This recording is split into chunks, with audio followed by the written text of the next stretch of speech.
Trying to wake up. We're live. This is 2OF Entertainment.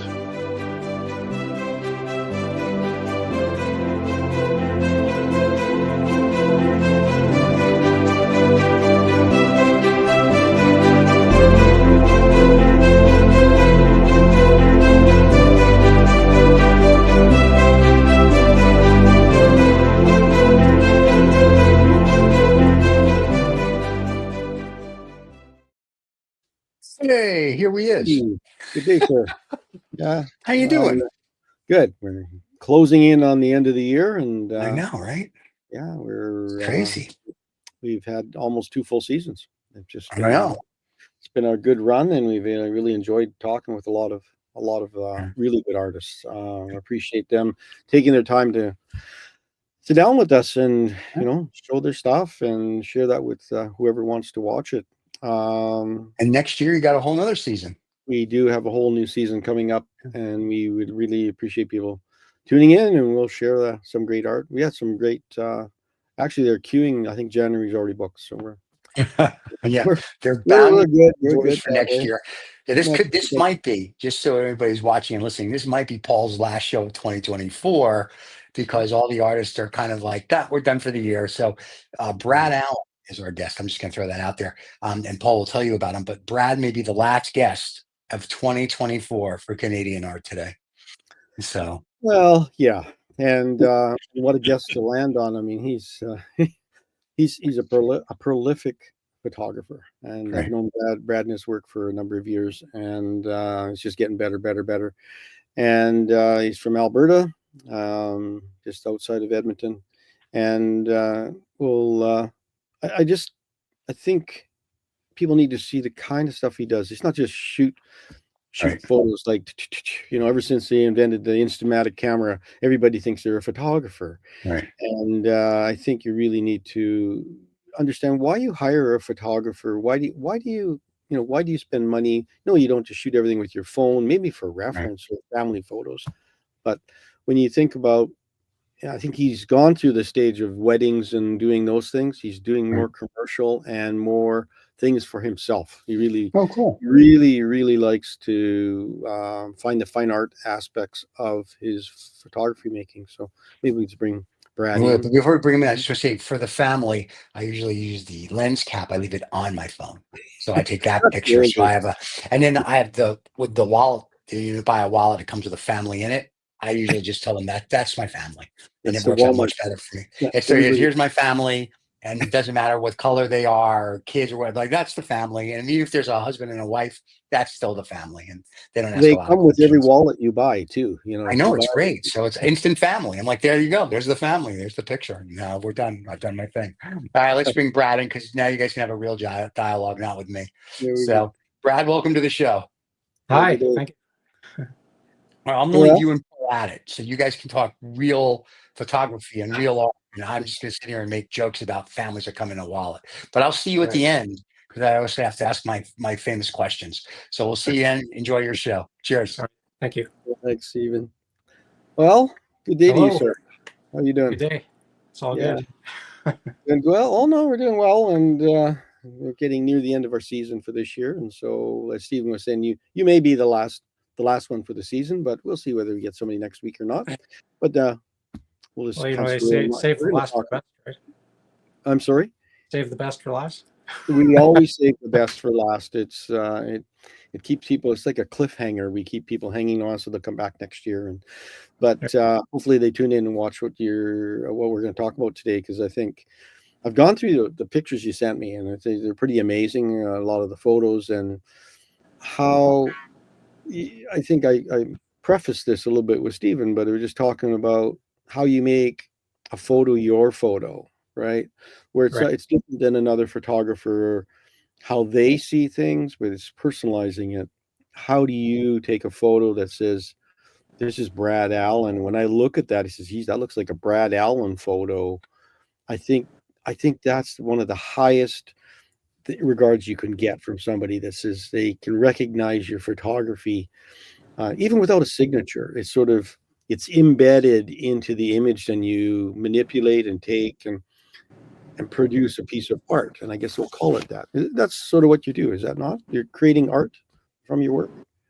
Yeah, like for me, initially it was all about the photograph and the process of photography specifically, and then I think one of the things that led me to develop my photography further was the experimentation. Not confining myself into a box and say, okay, well, going forward, the camera is just a tool.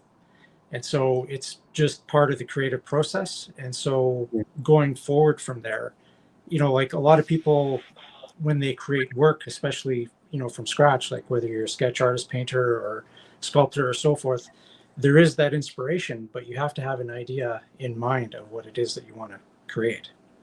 And so every time I go out now, I'm thinking about the finished image. Like, how do I want this to look? What possibly substrate do I want to put it on? And exactly what type of process I want to do with it. So, yeah, going forward with that, the camera is just a tool, and having an idea in mind of what you're after, definitely helps with your creative process.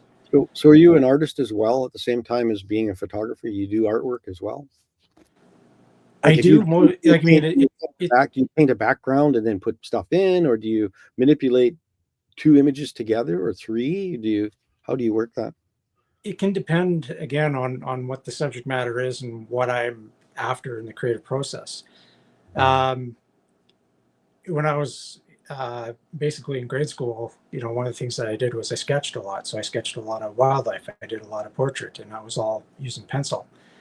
And then after that, photography just kind of took over. So the addition of the digital process, so everything now with regards to the artistic aspect is all digital. So I do the digital painting, I do the digital sketching, and all that kind of stuff. I'm actually in the process of working on all of the actions that kind of help me get there. Right. But it is, it's not that I push a button and suddenly there's a painting there. It'll give me the paint strokes and such, but I'm the one that actually places where those go. So there is more of a creative aspect to it. Yeah, you just can't say fill that space with this color. You're actually saying, let's put this color here and manipulate it in this texture. Or you pull this image, or I guess I'm assuming this is how you work. But so what kind of sizes do you work in? Like your prints, do they get quite large, some of them, and some smaller, or are they built for high res, like your images that you work? Like, so they could be typically blown up quite large if they had to be. As much as I possibly can. One of the latest prints that I've done was actually the snow leopard snowy courtship, which was done 4 feet by 8 feet. And so that's hanging up. That's hanging up in the client's home right now. I've done bigger stuff. I've done stuff that's 50 feet in length by 4 feet. I was actually commissioned to do a piece for a corporate office that was 100 feet long, and it incorporated numerous different images that showcased Alberta. So we did everything from prairie land to mountain to foothill, and different things in between. So the cattle ranching, the oil industry, all that kind of stuff was in there as well. Yeah, there's a lot of blended together. A lot of Photoshop work and those kind of things, big files and such. I'm going to get. Well, if I may, and there's one thing that I didn't send you was one of the photographs I did of Lake Louise and Mount Victoria. I had an opportunity to play with a 500mm lens, so I went out to Lake Louise, set up my camera, and shot 330 shots, stitched them together, and it's a 6.7 gigapixel image. Holy smokes! And it took, was it 3 days to crunch all that stuff together? But you can zoom into individual rocks on the mountain peaks. It's spectacularly high resolution. It's really cool. Well, that's amazing to have that opportunity. I'm going to get Stephen to start our first image up here, and then people can see what we're talking about. So when I went through a lot of your stuff, it's you're kind of transportation based. You love vehicles that move, and I guess some of the classics of cars and trucks, and you kind of trains.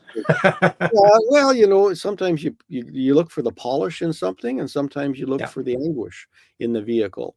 you know, what it's been through, and all the. We'll get to some of these different images, and Yeah. Well, it's all how. about the character. Okay, so this one, I think in the early days, I think the 40s, 50s, airplanes really influenced a lot of the car designs Yeah.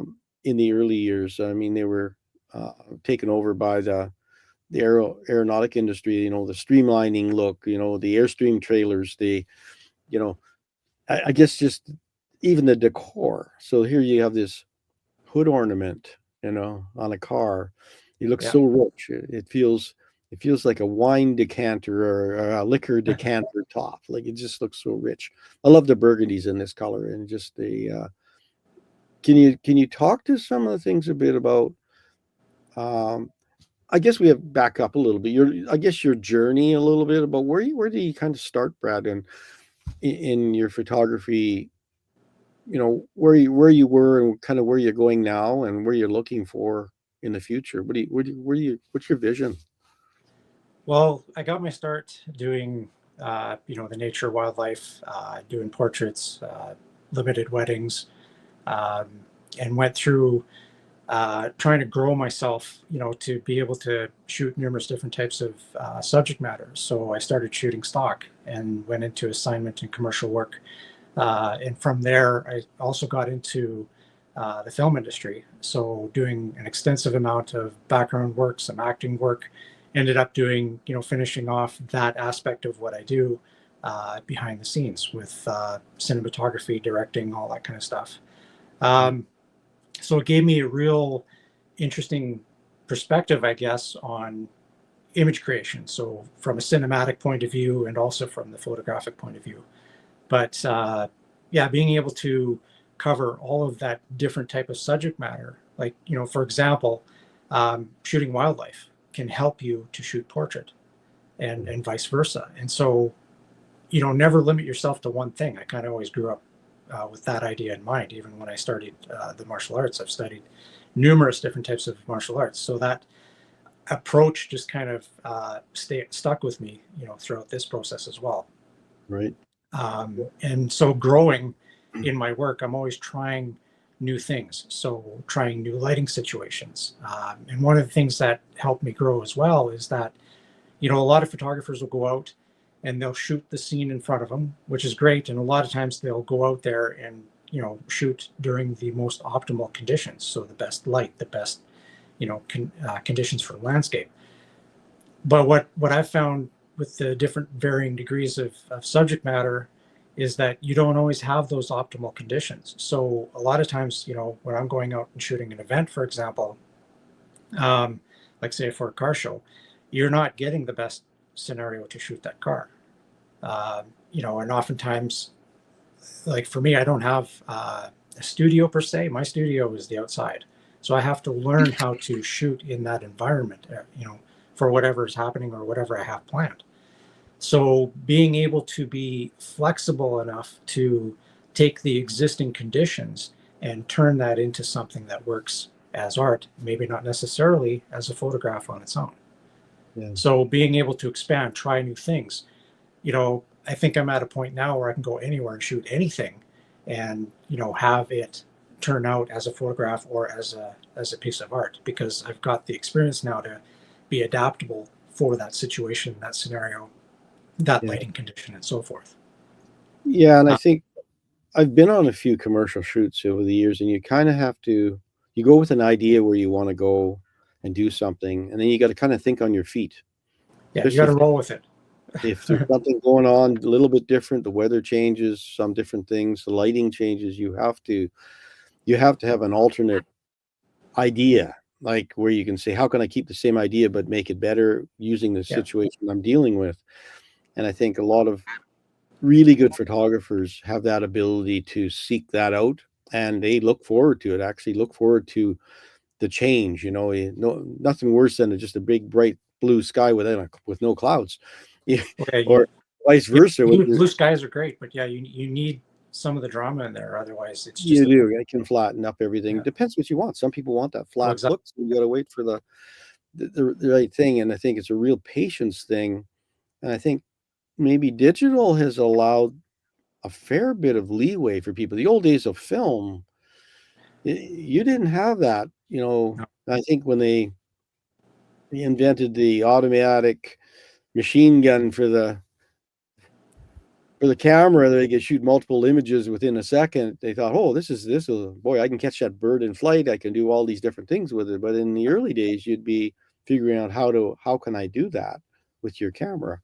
Yeah. And Well, I started off on film as well. So shooting negative film, going to the E6 color process, doing the double exposure, all that kind of stuff. Yeah. And it was, let's try this and see if it works. Well, now you know it can work because you're doing it in real time, basically. It's the cursive writing of photography. If you've never written a word, and all you like we talk about cursive writing is not part of everyday education anymore. They're just block printing or it's all typing. And I think photography, like you said before, I think all the little things you learn along the way build what you see today in your work, because your mind puts together that. I mean, you look at this beautiful little truck. The background that's put with that makes that vehicle pop. It's sitting in a green grass field, all natural, gives it a different feeling than this portrait. And I see this is a portrait. Yeah. Well, and that's the interesting thing as well. Like, this is actually in Drumheller. It's an old school bus parked on a lot, and the background is actually the Badlands. And so, but it's so close, and because it's so far away from the road, you can't just shoot it with wide open, wide angle. Right. So shooting this with a longer lens, you do end up tending to get a little bit of that background in there, which kind of detracts from the subject matter itself. So this is one of those examples where it didn't work necessarily as a photograph, that would be inspiring in a way. And so what I did was I just painted the background. Yeah. So blending in the colors that were already there in the background. Right. You just got to manipulate the pixels that are there for that. But it's making those, I guess that's thinking on your feet. That's what I like about it. I mean, this now becomes a piece of your work. Nobody else can really produce that piece of work the way you've done it. They might get similar, but it's not the same. Exactly. And so when you make, I guess, because photographers make prints, do you print on any number of substrates, or what do you print on? I do. So far I've printed on, the typical canvas, regular print media. I've done metal. I've recently tried wood. But I've got a really good friend of mine in Calgary who has his own print studio. He's a master printer. And he's really gone down the rabbit hole with regards to different types of media. And so, he's doing stuff from Japan. He's doing stuff from all over the world, with rice paper and it's not wasabi paper, but it's something similar. Yeah. But, his whole goal is to have a boutique print studio where you go to him and he prints stuff that you can't find anywhere else. And so through him, I actually learned a tremendous amount of information and study on printing or printmaking. We actually worked together in a print studio for about a year and learned a tremendous amount. And that kind of transferred over with my connection to Canon Canada as well, where I worked with them as a product consultant and in the professional markets. So printing for me is kind of like a second nature, although I want to focus more on the creation versus the printing. I'll have input, feedback, and all that kind of stuff on the print process. And that's one of the things that I'll do with my friend Royce as well. Yeah. And, we go through and create work together. And it's really a good dynamic when you have that type of relationship where, you're creating the initial part. You go in, we consult with each other and say, okay, yeah, you know what, let's print it on this and see what it looks like. And, you're making the best product that way.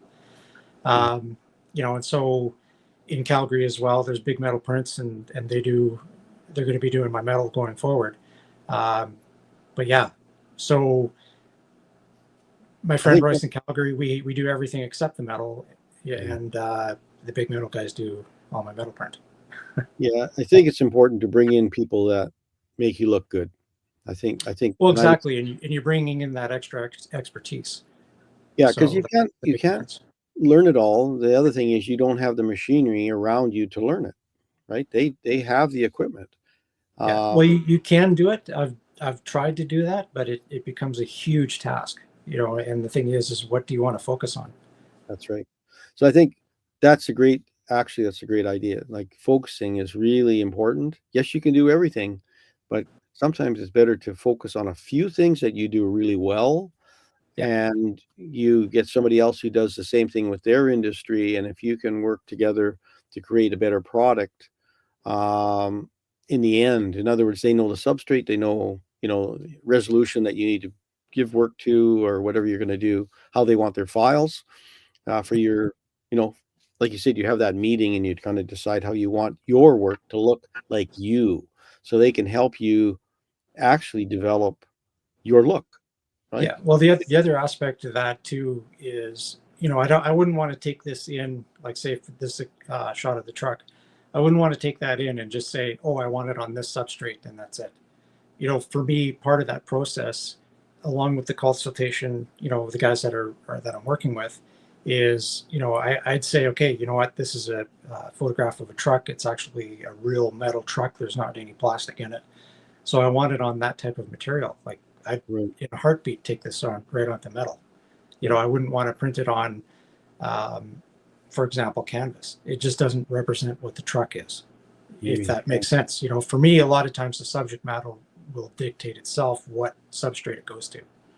Yeah, the other thing down to, does this look like a little toy plastic truck, or does it look like a real truck, right? It Yeah, comes down to that kind of thing, and you say, well, no, I want it to look like a real truck. So the substrate does make a difference. You're yeah, right. yeah. All that Um, stuff is part of the creative process, and if you leave that out, you're leaving out a quality of the final piece that is missing. right. We talked about this, some of this, the classic look of vehicles, Yeah, and you're down to the same kind of thing, Brad. You're down to, you got a grill. It's not plastic. no, It's chrome, and it's got a certain look and luster to it, and the design in these days was classic. Um, that's yeah. why Well, you can see everything stood out so much more.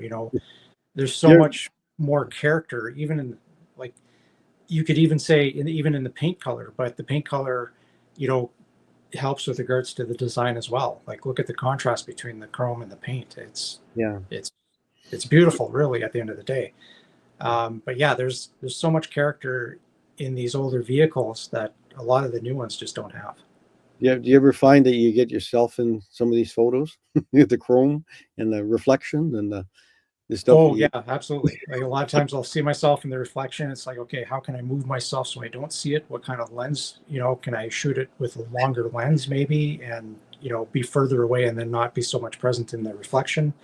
yeah, A lot of times the lighting will help remove those types of reflections. So if you blast a whole bunch of flash or studio light on a vehicle, you can sometimes eliminate the unwanted reflections. yeah, But a lot of the times as well, for me at least anyway, there's so many vehicles that are shot in studios where they've got the whole ceiling lighting and softbox and all that kind of stuff. As good as those look, when people actually see the vehicles, they're usually outside. So I like to shoot under natural light. I might throw in a little bit of flash to help make it pop a little bit more, but at the same time, it's like, okay, this is lit by the sun. That's how people see it. That's how I like to express it. So it's more of a natural thing to the eye versus something that's created in a studio. are you kind of an advocate of car shows and want to go around to Love places? love car shows. Been going to car shows, since I was really young. So that type of subject matter always played an interest. And like I was mentioning to you before, my dad is a bit of a historian on the American Midwest and into Canada as well. So I grew up listening to all the stories of the Wild West and the pioneers and how people did things in the past. And Right. so that kind of sticks with you a little bit. Yeah. So the vehicles, the trains, the airplanes, how they plow to fill, the tractors, all that kind of stuff. It's really cool stuff for me. I love that subject matter. When you look at the design of some of these early vehicles, they're designed for the environment that they have to live in. I mean, even down to the early days of the old steam tractors and some of those things with the big clog wheels and the lug wheels and you got these big boilers that ran these things. They were tough machines. The trains and the transport, like you said, there's this, I don't know what it is, gritty. Today they're all streamlined and you get 30 different vehicles. They all look alike. Like basically they're all SUV styled vehicles. If you put them all white, you could hardly tell them apart. And I love the early days where you could say that's a Chevy, that's a Ford, you knew, Duesenberg, you knew what those cars were and who they were and what they stood for. Now there's this homogenous. It's kind of like a one purpose fits all. Yeah, I want to look like a Mercedes, but I'm really not a Mercedes. I want to aspire to be something that I'm not. And I can see why a person is enthralled with this kind of work. There's meat and potatoes in this kind of design in vehicles and bringing it back out. It's classic art pieces, beautiful, that Art Deco almost in design. Yeah. Now here's another one here tell me how you got to be on this runway strip here with this airplane. Is it possible to do that? It is. Well, anything's possible, but at the same time, this is in Nanton, Alberta, at least where the aircraft is, and this is the Lancaster that's at the Nanton Bomber Museum. And every year they bring this out and they fire up the engines, and it's a really cool event. If you haven't seen it, it's really neat to see. But yeah, they bring it out of the hangar, they fire up the engines and let them run for a little while, and it's a really cool event. The challenge for me with regards to that is, I'd really love to get a photograph of this aircraft and be able to represent it in a way that it may have appeared, during the time that it was built for. Right. And so going to Nanton and seeing all the people around and the hangar in the background and the street and all the modern traffic, it just doesn't work with that type of subject matter. So what I did was I photographed the aircraft, and in a neighboring town, Vulcan, which is a few miles away, they still have one of the World War II aerodromes, and that's what you see in the background. So I was able to go out there, photograph off the runway strip back towards where the hangars are. And, a lot of those are, for the most part, original buildings. I think there's 6 of them out there. One of them was in dire need of repair, but being able to take that image, do the Photoshop work to put that aircraft on that tarmac where, it may have actually been, who knows? And then kind of blend it together to make it look like it could have been that period piece. Yeah. I don't think there's, and the interesting thing is somebody who sketches with pencil with hand and pencil in hand, or somebody that paints, they're going to take that as a reference material for an aircraft and put it where they want to put it. And so for me, as a photographic artist, I want to be able to have the freedom to do that as well. Here's the subject matter. Unfortunately, I can't, put that aircraft on a truck bed and haul it out to the aerodrome. So I'm going to do it digitally. And it's an interesting result because now I have, a better experience with it, or a more possibly realistic experience with it versus, it just sitting in Nanton. Although Nanton is a great place to go see it. Yeah. So would the Aviation Museum in Ottawa be interested in a shot like this? Like it's one of those kind of things, it's classic. Yeah. It's a classic thing. So it has a certain market as well for people that love this, the Lancaster. I mean, was the runway actually big enough, long enough for the Lancaster to land on there? Do you know? I would imagine so, because they've, those types of locations were where all the training for those types of aircraft did occur. And I know that at least one of the runway strips there is still in use, although with a lot smaller aircraft. Yeah. But that'd be something to look into for sure. So when you do your work, how big is the history of what you're doing? Like, you do a fair amount of historical research before you do a lot of things? Is that just part of the process? Is that part of your process? Is learning that historical past? It is to some extent, and it depends. Like, I mean, I'm not really into the war history specifically, but some of the machinery, like the aircraft, like, I mean, it's so cool. You don't see aircraft like this anymore. And with regards to, say, the railroad, I actually worked with Canadian Pacific for a number of years as a conductor, and I've always had an interest in train stuff. And when I was a kid, I'd run out and wave at the engineers and crew as they went by in my grandparents' backyard. But Yeah. being a part of that history, like, when I hired on at CP, it was just like, yeah, you know what, this is the railroad that built the country. I want to be a part of that history. And so you kind of, I know it's not everybody's thing to do that, but at the same time, it's like, yeah, I wanted to be a part of that. And so it kind of brings that romantic aspect back to those historical things. And if you want to, you can, take that as far as one desires. Like, I mean, there's people that, end up working with the railroad, or end up working with, these types of vintage or antique machinery, so that they can be a part of it in some way. Yeah. It's cool.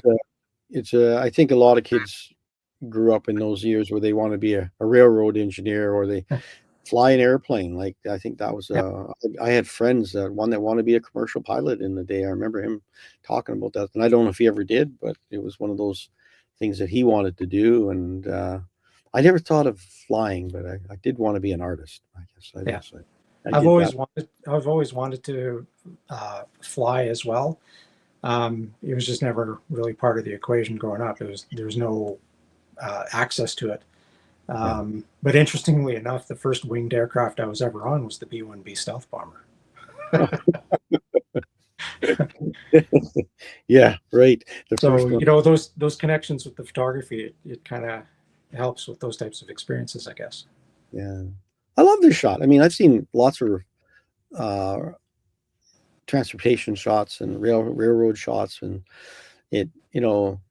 this one really is, it feels like it belongs there. It's sort of like things are connected, the grain terminal and the land and the sky.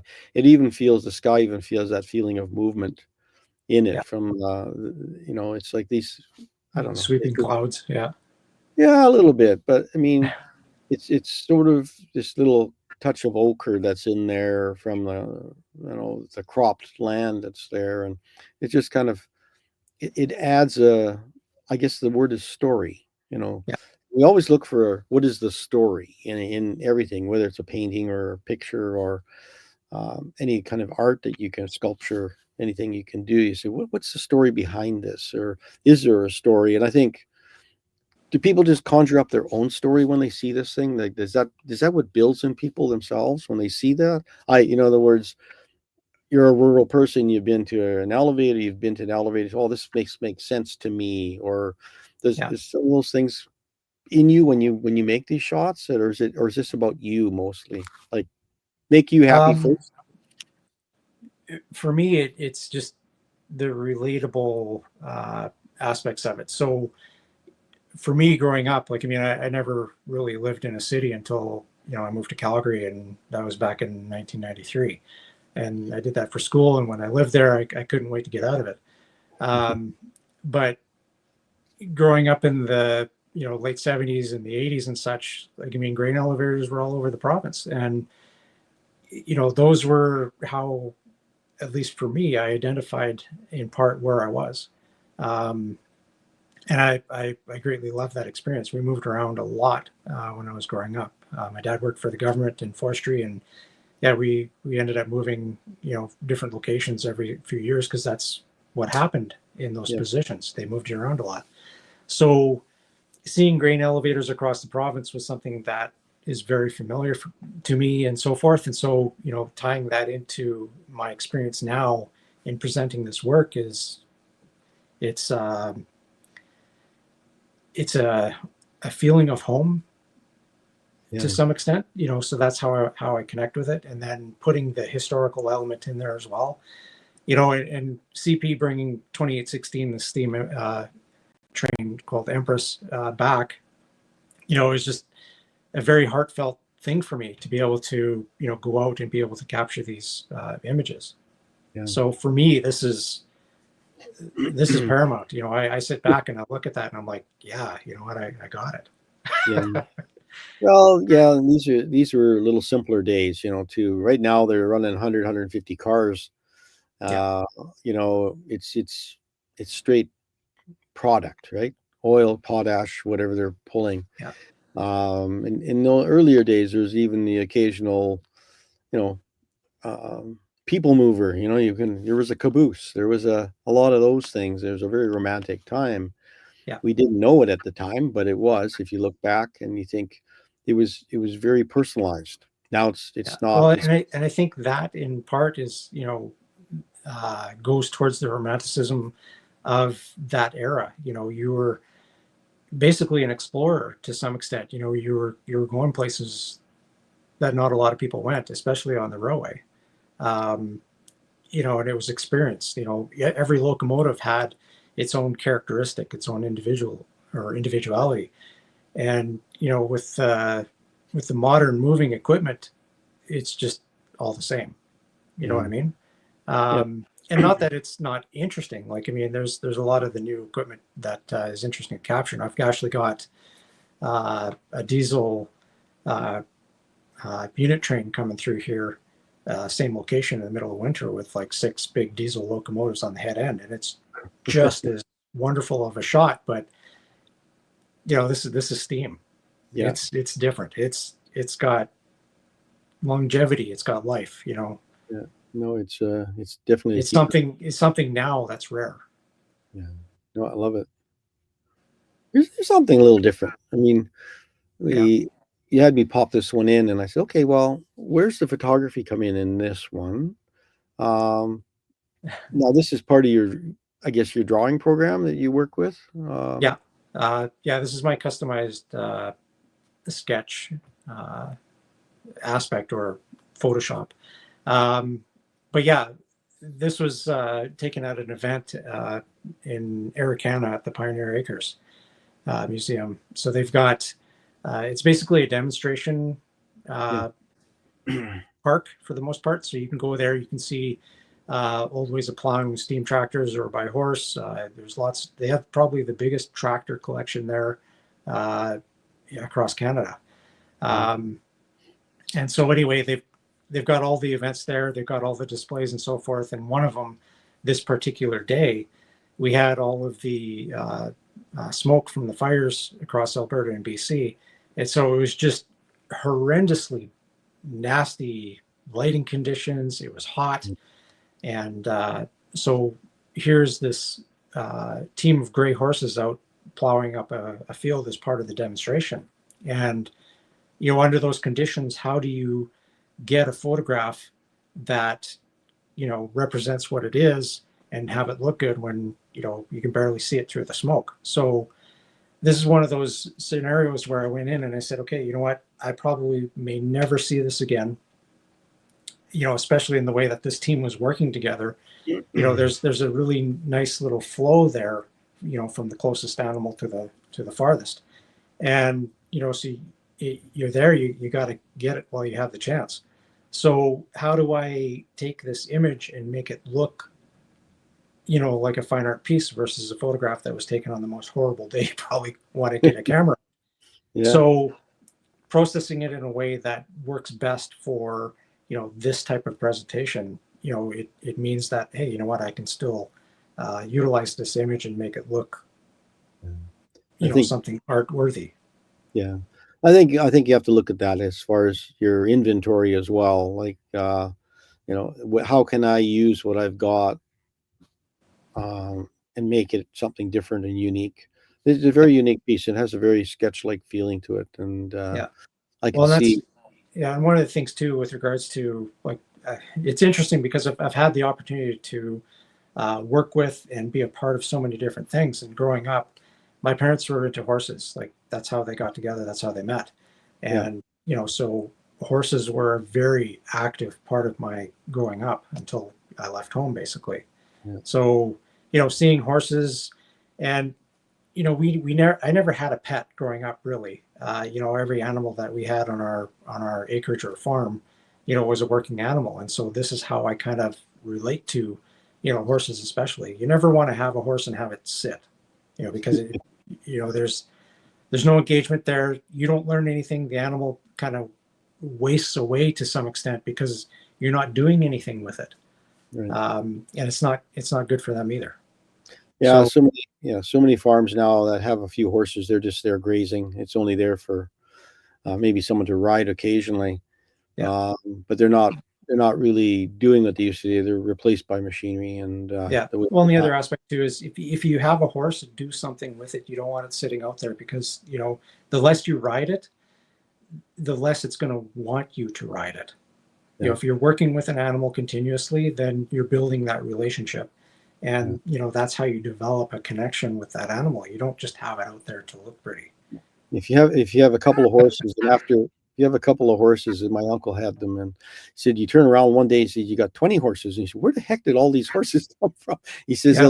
they will eat you out of house and home. They will break your farm completely if you don't use them. Well, yeah, if you're going to have horses or any type of animal, you want it to pay for itself, whether that be an experience of some kind, whether you're doing it for rodeo, you're doing it for farming or agricultural reasons, or you're doing it for competitive reasons. Like my dad was a competitive horse rider. He also was a farrier, and so he did horses' feet and all that kind of stuff. And growing up, my brother and I, we did light horse 4-H, and we learned so much, not just about working with our animal, but working with other people. So My that's a whole entire experience that my I'm so happy that I've had. my uncle was raising them for his pony chuck wagons and things like that. That's what he was using them for. So he always had to have working on two horses that would work together. Like he said, he said it's tough to find. They got to look good. They got to look good, and they Yeah. got they got to work together.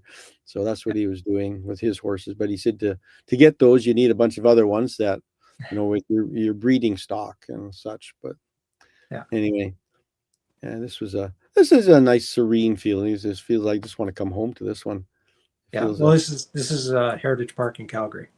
yes. So yeah, just some of the fall scenes. This was after they harvested that little crop out in the foreground there. But what a scene! It's very, I don't want to say old, but it's comforting. It's slower paced. It's not the hustle bustle. It And is and it is a working farm. I've exactly. been years ago, and they work the farm regularly, and they have like 70 bushels to the acre, and they get an amazing cropping off of it, and it's all Yeah. done with the machinery they have on site, and the people and the volunteers. It's pretty amazing. It's an amazing park. Yeah, for sure. It's an aging barn. It's got that leaning a little bit. There's a haunting feeling. You put it into black and white as well, and there's. Do you like the black and white aspects of your photography? Do you like going into a black and white stages from color? Actually, this is color, but it's so subdued just because this was the first snowfall coming down this year, and there's a very thick fog rolling around, and so anyway, we were just driving down the road. I knew the barn was there, and to be quite honest, it was an interesting adventure, really trying to find it because the fog was so thick. Oh, And really? is it around this corner? No, not yet. Oh, is it around this corner? No, not yet. So there's that little bit of, I guess, anticipation, the feeling of coming across something and just rediscovering it to some extent. I love that part of the creative process, being able to go out there and find this stuff. Right. but yeah, it's an old barn, probably on its last legs. Who knows how long it'll be standing. But that's one of the reasons why I want to go out and photograph this type of subject as well, is because, like, again, growing up, these were a lot more common than they are now. A lot of them are falling down, or they're being bulldozed, or, and for good reason as well. Like, I mean, if they're not being maintained, they're not safe. But right, you get vermin and different thing living in the barn. It's not healthy. yeah, and well. so, but yeah, being able to just capture this type of scene. Now, interestingly enough, in this particular scene, the trees out front weren't there. That's something that I put in after the fact. But otherwise it would just be a barn, nothing around it. So there's no balance in the shot, Right. unless you do something very close up. But I think you're losing the aspect of it, or the size of it, the magnitude of it. So having that tree in there just kind of anchors it a little bit, at least for me. But yeah, this is actually color. So yeah, it looks natural there as well. I just it feels. I like it in that there's even the wispiness of some of the dried grasses that are sitting in the foreground in front of the barn kind of settles the barn down. It's like it's not just popped on top of the ground. And these are the places that the turkey vultures and the owls like to live in. I mean, they love old buildings. And it's always nice to discover some of these. And you're right, they are disappearing quickly, and they're everything's metal shedded now, and well, and again, metal sheds are great. They have a very distinct purpose, but I think the character is gone in most of them. Unless somebody takes the effort to put that character into the design of the metal building, it's usually not there. The lumber is actually in it is probably worth more than the cost of the lumber in the day. Like if somebody takes those buildings down, that old grade wood is worth a fortune. And if it's dried and clean, it's people love it. It makes some great furniture and different things out of it. I love this vista shot. I mean, if anybody's been to Alberta or just the prairies, they need to really travel across the provinces and just stop the vehicle and get out and look. When you get to some of those places where you can look for ever and ever, right? It's just yet in Alberta, you're close to the foothills a little bit. You get some rolling hills. It's not flat. It has a lot of. And interestingly enough, this is more east central Alberta, so it's not up against the foothills at all. But this whole entire valley where the CN and CNOR line came through, and this is south of Stettler through Break Valley, and this is Raleigh on its way down to Drumheller. You can be driving along the highway and not even know those elevators are there, and then pop, they just kind of appear. It's like, whoa, where did that come from? But and that's kind of, to some extent, that's how I kind of discovered it. But yeah, there's a whole ghost town there. It was used in the film industry numerous times throughout the 70s and 80s. But yeah, of course, the elevators being the biggest draw for that location.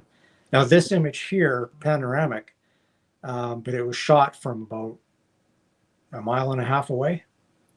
And so using an 800mm lens and capturing 14 single shots and stitching them together into this single image. So this, again, is one of those very high resolution shots. You can zoom right into the elevators and see board detail if you wanted to. I just love this. The sky.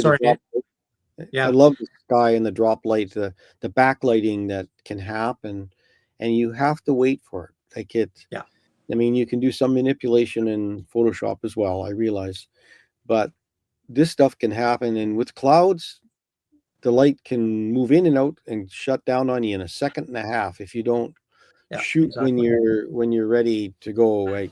If you're looking for backlight, you're looking at the clouds and you're waiting. I know I've been there. And then, but even as a plein air painter, you wait for it a little bit, and then you just have to remember it. That's all you can do is just remember, because you can't get it.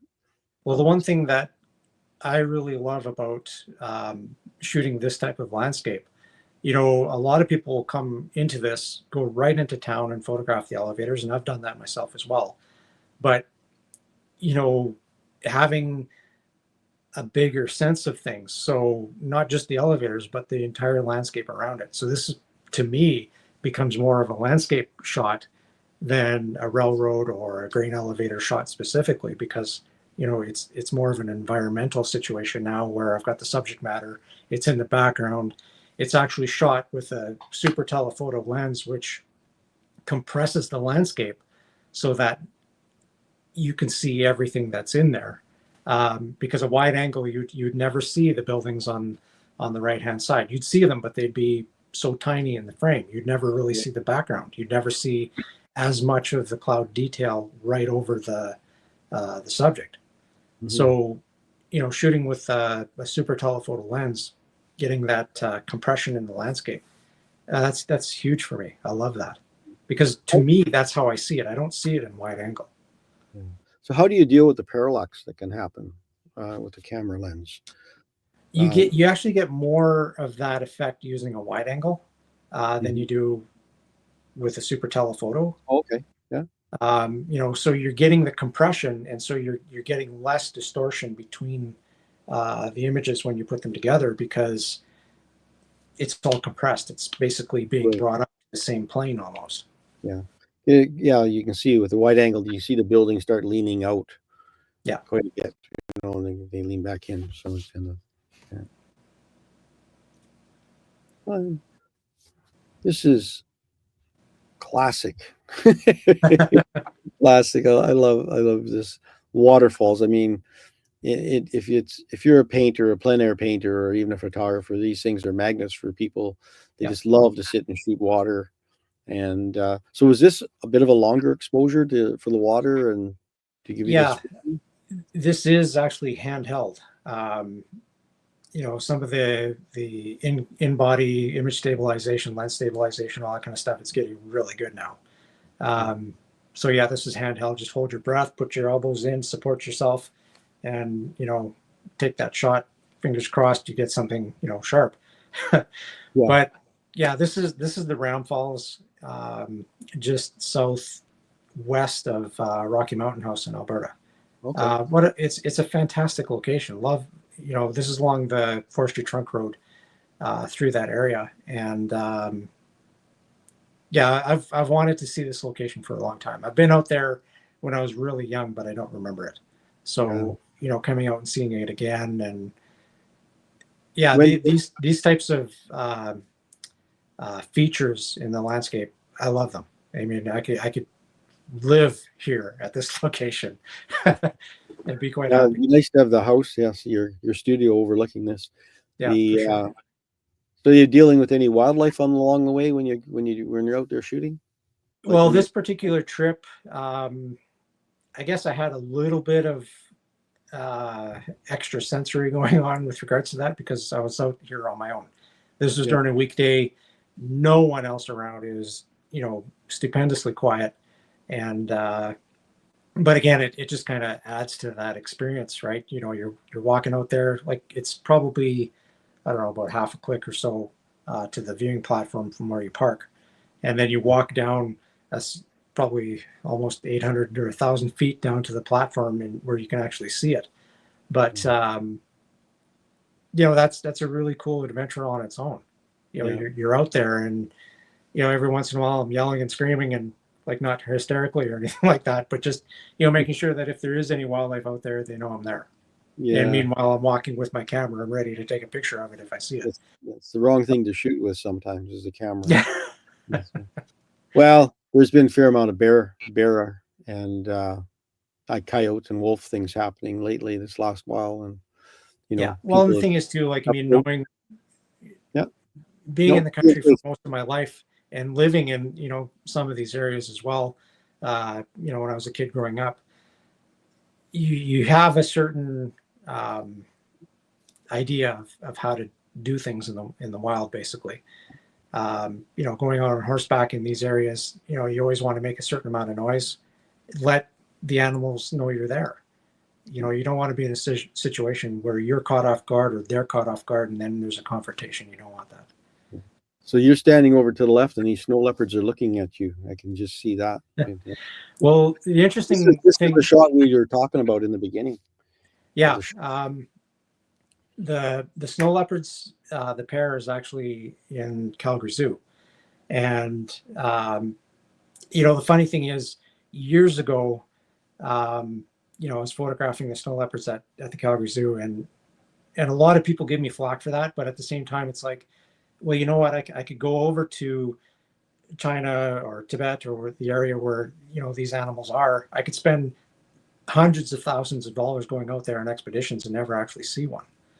So why not take advantage of the situation where, okay, here they are. I'm going to go out there, take a photograph of them. And yes, they're captive, but at the same time, a snow leopard is a snow leopard.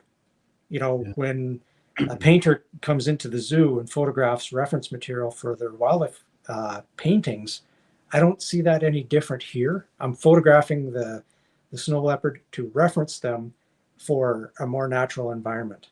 Right. And so here I was able to photograph them out of the pen and put them, on a painted background that, allows for the idea of being creative, showcasing something that I may never, ever have the experience of actually getting out there to see. Yeah. So why would I limit myself with regards to that? And of course, yeah, if somebody asks, yeah, absolutely, these were captured at the Calgary Zoo. Yeah, I was there's a friend who was saying, where do you get reference material of real life things? And I said, well, like say a mountain sheep or something like that. And I says, well, just go to Cabela's. Yeah, well, that as well, yeah. Yeah, go to Cabela's. And everybody needs a point of reference, and the funny thing is, I haven't been to the Calgary Zoo in quite some time, but every time that I go there, I see somebody with a camera. It's like, oh yeah, I'm an artist, I'm a wildlife artist, or and I paint these, and this is the reference material that I get.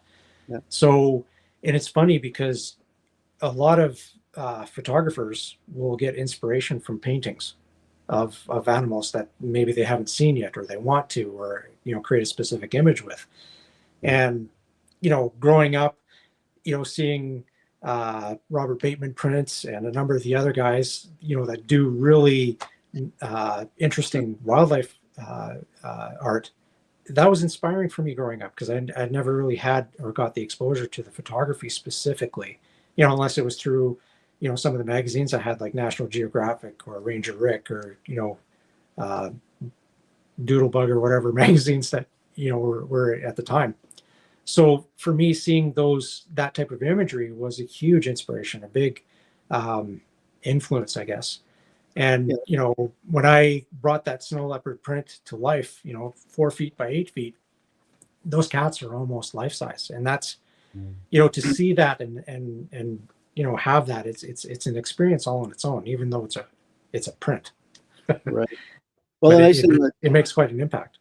The works like of Bateman you mentioned, he was as much interested in the environment that animal was in or bird was in, and that's what you're talking about. Is it's not just a portrait of that animal or bird; it's in its habitat as well, and he's trying to, the relationship that they belong. It's sort of like your train and your landscape and the elevator; they all belong together, right? The things. I think we're just a beautiful shot of this bird here again, background and just well, and again, this one here, super telephoto, so the background was blown out of focus, to begin with. So just bringing it more focus on the branch, the bird, and basically the song. The nice contrast between them, and they makes them pop off the page a little bit. There we go. There's a couple of loving foxes here. It's kind of, well, this is in Nanton as well. For a period of time, there were 2 fox families. There's 2 dens in and around Nanton.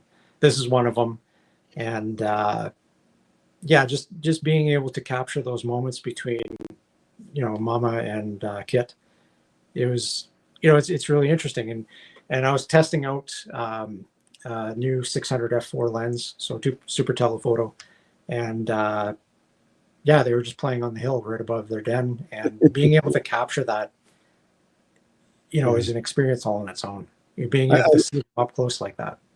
I love the simplicity of this shot. I mean, it's strong. It's got a really nice feeling design wise. You're a good designer. You're really a good designer with the camera and the eye, and just Thank you. the natural thing of the complementary colors of the fox and the green grass, and it's just working. Like there's just something that it's important and it belongs in its environment. And I think just that subtle lighting, touches a little bit of grass, not all the grass, just some of the grass gets lit, but the animals lit nicely.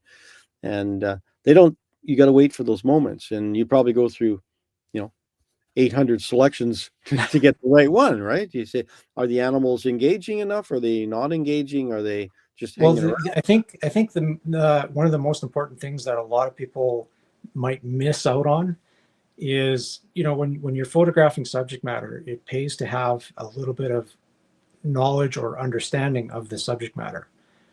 So when I come to this type of scenario, I know how fox react to their environment. I have, a certain amount of understanding of how they interact with, their environment, how they hunt, how they handle situations with people and so forth. And so being able to watch for those things, know when they're going to happen. It's like, somebody that shoots boxing or hockey, you have to have a certain amount of understanding of it to be able to capture the shot. Right. Okay, he's lining up this way, bam, here comes the hit. I mean, and they're able to capture that. So having an eye for those types of scenarios. I can see there's going to be a moment here. So, they're touching noses. Here we go. Here's the shot. Yeah. No, But there he is.